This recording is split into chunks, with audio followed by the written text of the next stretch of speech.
Mohammed Ali Fathalizadeh was reported killed as commander of the Fatehin unit. That is not just another dead name in a war ticker.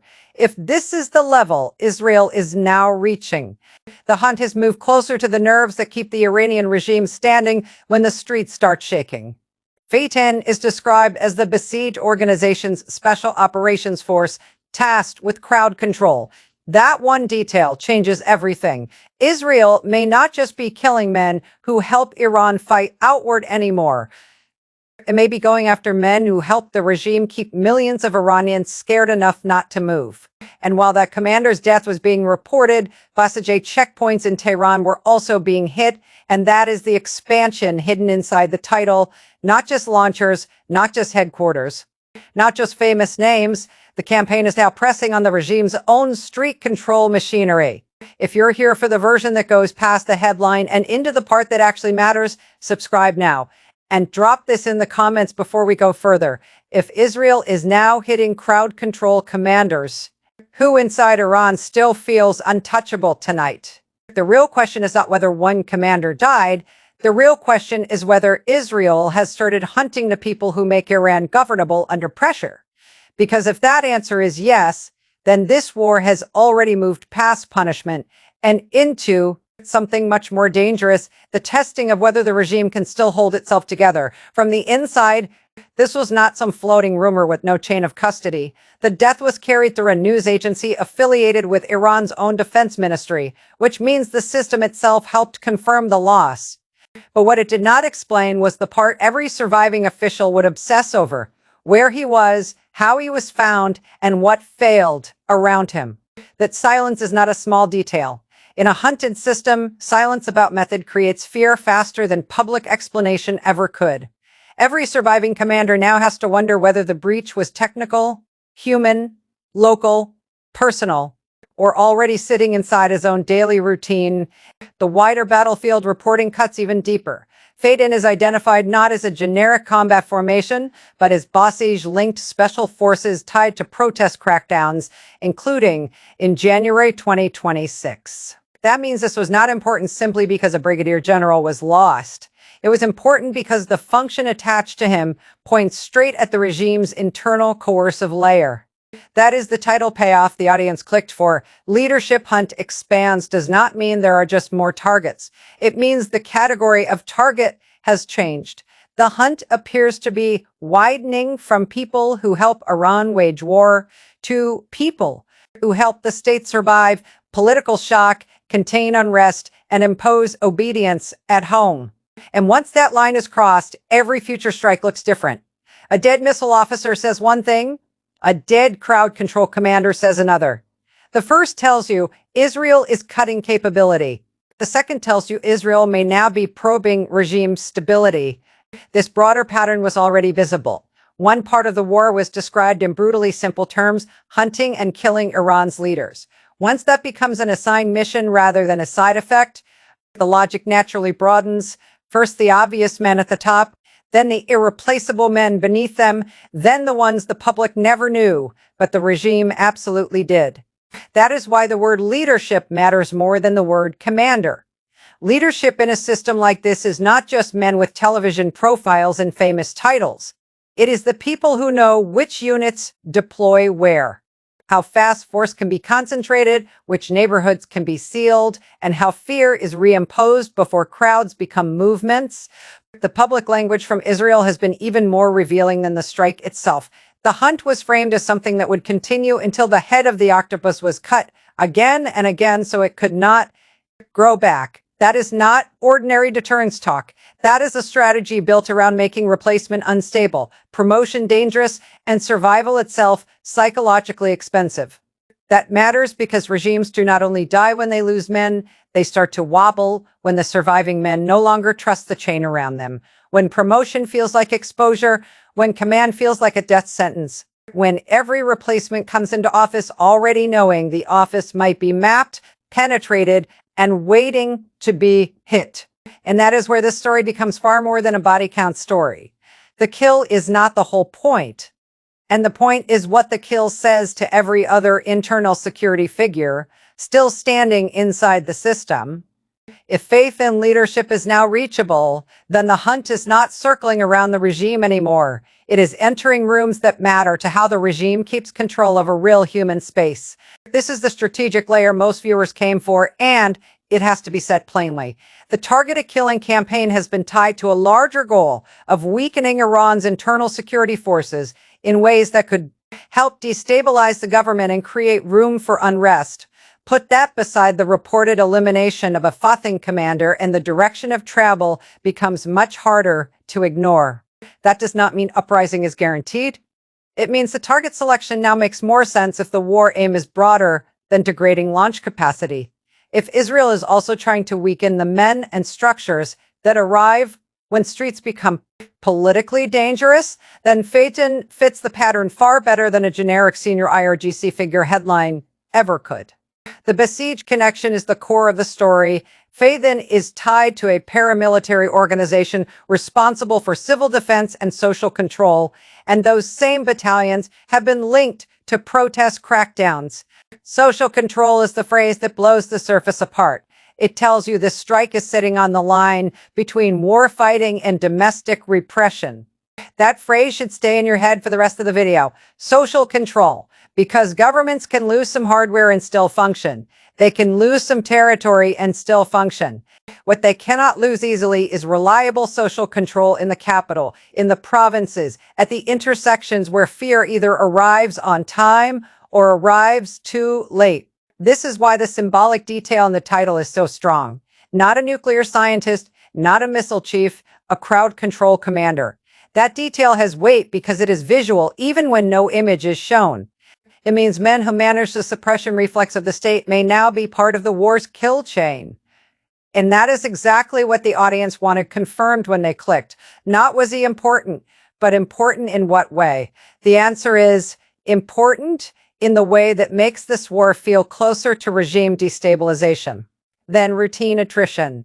Important in the way that makes every future strike feel like a possible test of whether the state can still force stillness on its own people. But now comes the harder truth that stops this script from becoming cheap propaganda. Iran appears to have prepared for decapitation by building layers of continuity. So the chain does not collapse when senior leaders are killed and local units can still act if communications break.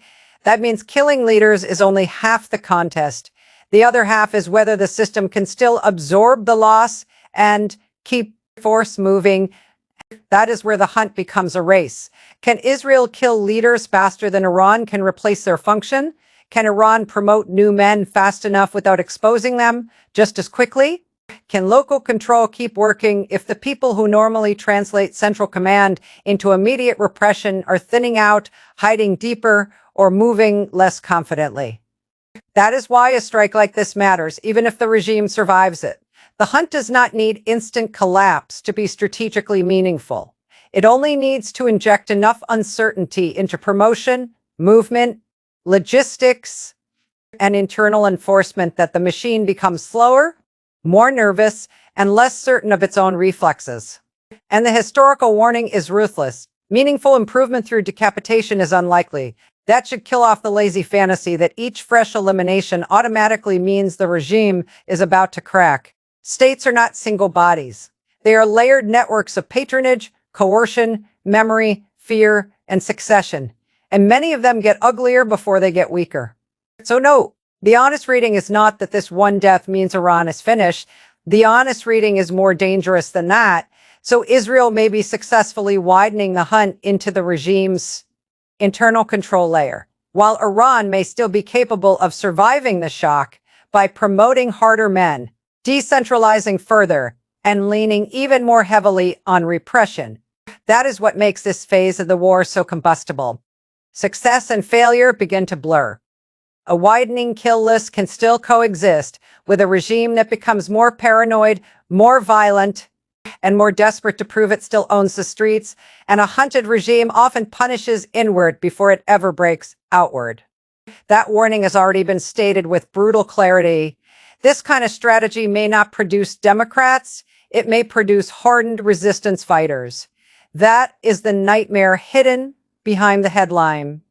The deeper Israel dives into the regime's leadership architecture, the more it may degrade control on one level while radicalizing the next layer down on another. This is where weak scripts become lectures. So let's keep it clean. Killing a commander tied to crowd control does not magically open Tehran.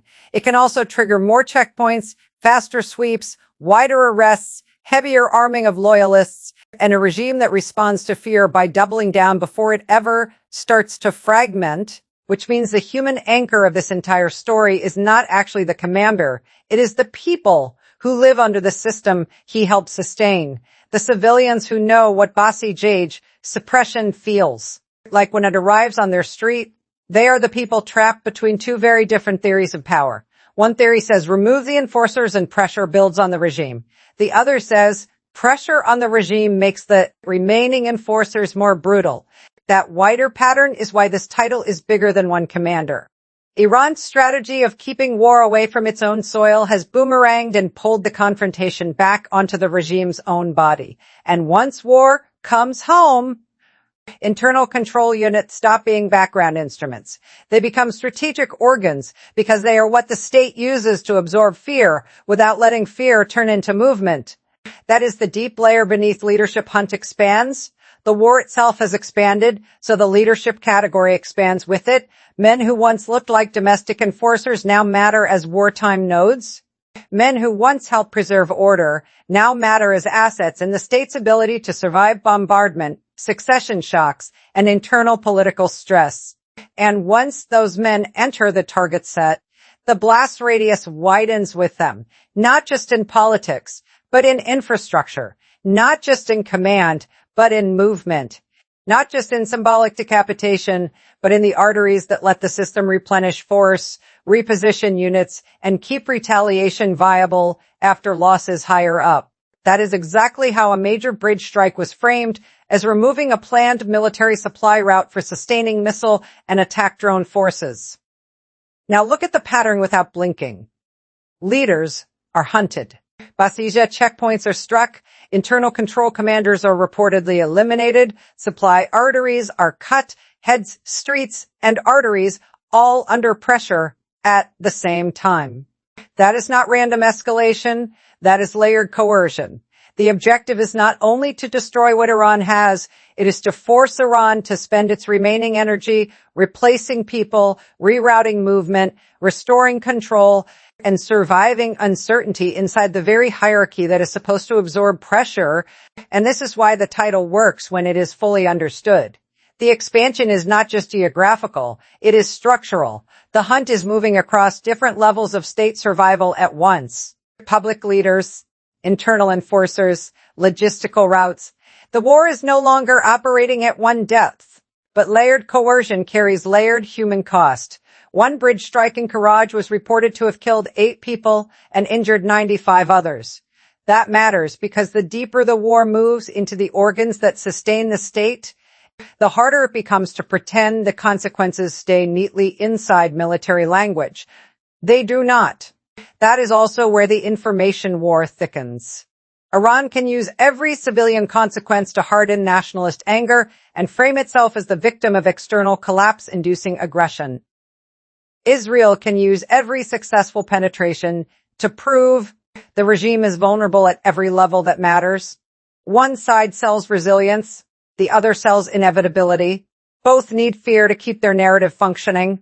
So now we can answer the central question without hiding behind vague phrasing. Is Israel now hunting not only the men who run Iran's war machine, but the men who keep the regime's streets under control? Based on Fatehin's identified role, the Basij-linked targeting in Tehran, and the larger leadership hunt strategy. Yes, that is what this looks like. If that strategy is real and it works, then this was part of an attempt to strip the regime of the people who make unrest containable, before the public fully realizes how unstable the system is becoming. If that strategy is real and it fails, the deeper conclusion still survives.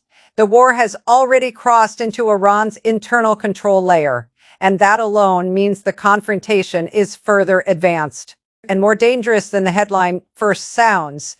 And that is the line you should carry out of this video.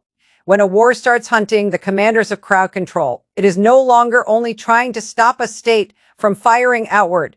It is testing whether that state can still govern fear, movement, and obedience at home while being hunted from inside its own chamber. Stay subscribed. This channel follows the story right into the layer where states stop speaking clearly and start showing what they're really afraid of.